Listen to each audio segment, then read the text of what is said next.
Dusk was settling in. A golden evening light was scattered over the buildings of New York City, and I was looking out of the library window instead of turning the pages of the book. My eyes were going again and again in that direction, toward her, Anisha. Her name had become the rhythm of my heartbeat. She was sitting across the white table, making notes, occasionally tucking her dark brown hair behind her ear. I was watching her lips.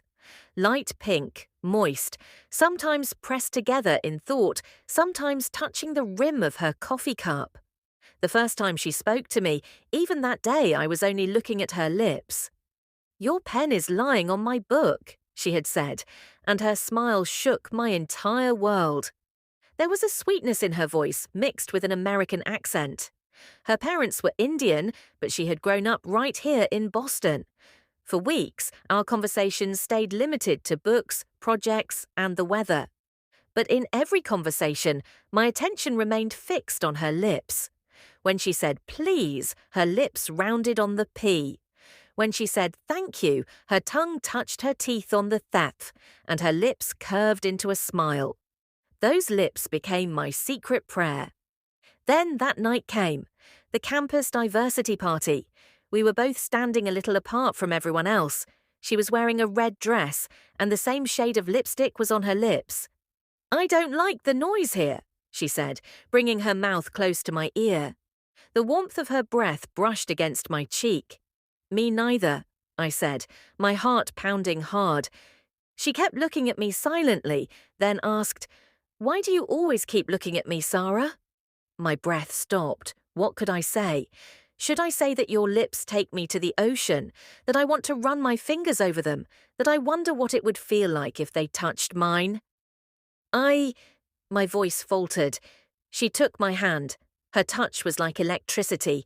She led me toward the balcony, where there was only moonlight and the distant glow of the city. A cold breeze was blowing.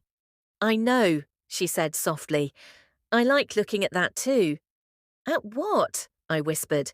"That secret, hidden in your eyes, the thing we both feel but don't say." She came closer. Her lips were now only inches away.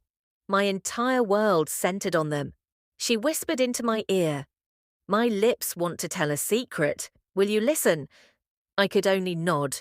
My secret, buried deep in my chest, spilled out through my eyes. And then she kissed me. Those lips, which had been part of thousands of my dreams, were now reality. Soft, warm, and reaching all the way to my soul. It wasn't a rushed kiss. It was a promise, a beginning, a secret that now belonged only to the two of us.